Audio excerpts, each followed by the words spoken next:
Assalamualaikum warahmatullahi wabarakatuh. Alhamdulillahirobbilalamin. Wabillahi nasta'in ala umuri dunya. Wassalatu wassalamu ala asyrofil anbiya'i wal mursalin wa ala alihi washabbihi ajmain. Amma ba'd. Perkenalkan, kami dari kelompok 4 yang menggunakan 3 orang bersama saya sendiri Yusuf Hasan, bersama teman saya Dan saya Surahdi Halasido.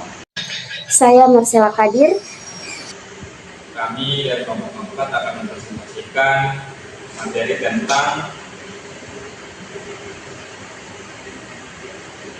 perencanaan skema basis data diagram fungsional untuk manajemen jamaah dan donatur. Langsung saja untuk mempersingkat waktu. Pengertian perencanaan skema basis data diagram. Perencanaan basis data adalah proses perancangan, struktur, dan hubungan antara tabel dalam sebuah basis data. Perencanaan ini sangat penting karena akan mempengaruhi kinerja skema basis data secara keseluruhan. Perencanaan skema basis data menggunakan diagram. Entity relationship diagram adalah suatu cara untuk menggambarkan secara visual struktur data dalam sebuah sistem.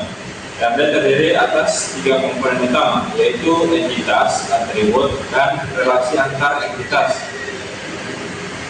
Diagram adalah diagram yang digunakan untuk merancang basis data dengan memperlihatkan objek entitas utama, sifatnya, atribut, dan hubungan antara objek tersebut. Contohnya, dalam manajemen jamaah dan donatur, entitas bisa berupa jamaah, donatur, dan keuangan. Masing-masing memiliki atribut seperti nama, alamat, nomor telepon, dan relasi yang menghubungkan entitas tersebut. Yang kedua ada tujuan perancangan diagram. Tujuan utama membuat diagram adalah yang pertama itu memvisualisasikan struktur data secara jelas dan mudah dipahami.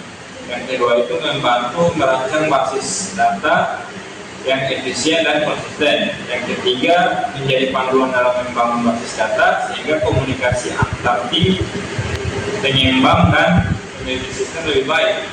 Yang keempat itu menentukan relasi antar data sehingga proses pengelolaan data bisa berjalan optimal.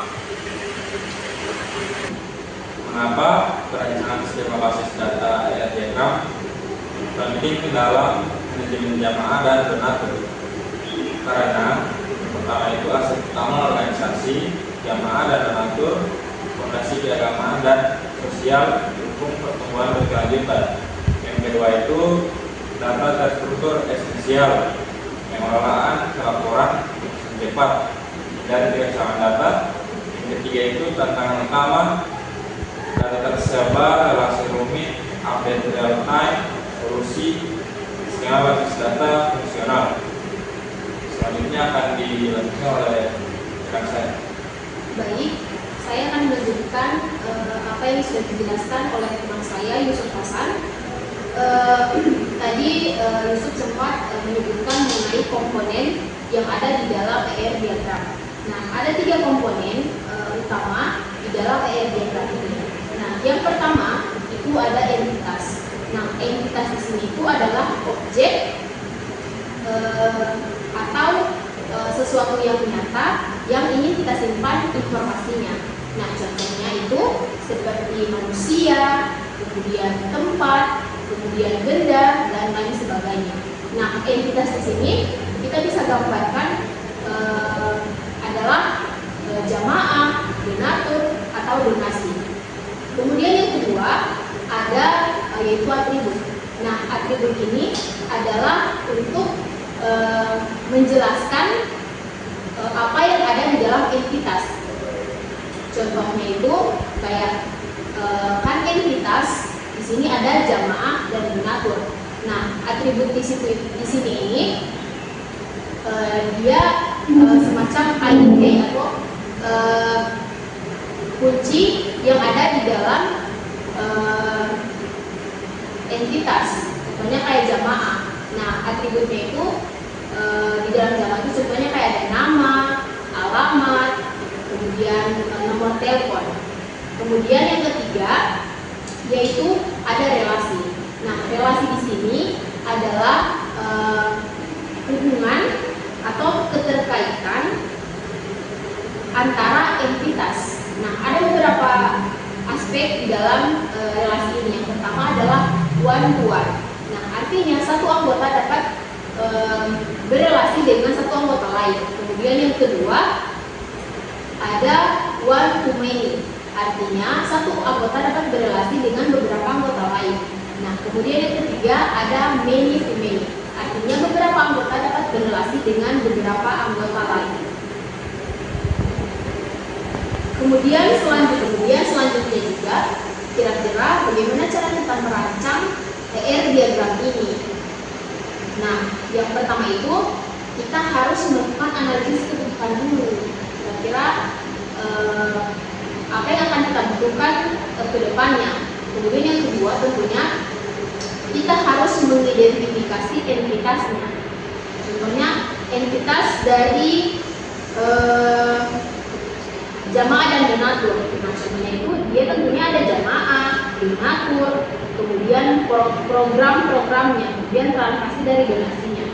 Kemudian yang kedua, tentunya kita harus mengidentifikasi atributnya.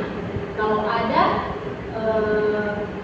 entitas, berarti harus ada juga atributnya. Yang ketiga itu kita kemudian akan menggambar relasi antar entitas.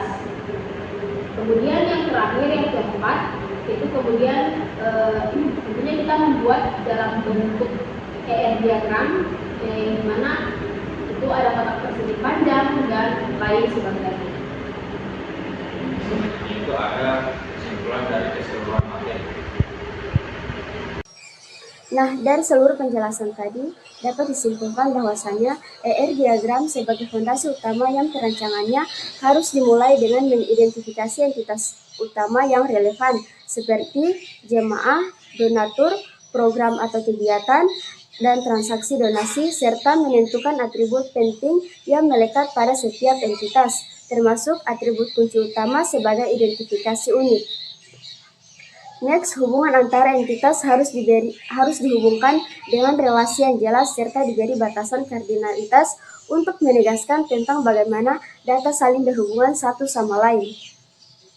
Dengan perancangan yang baik dan fungsional, ER diagram menjadi dasar yang kuat untuk membangun sistem basis data yang terstruktur, memudahkan pengelolaan data serta pelacakan donasi dan administrasi jamaah secara efektif dan efisien. Secara keseluruhan, ER diagram yang fungsional adalah kunci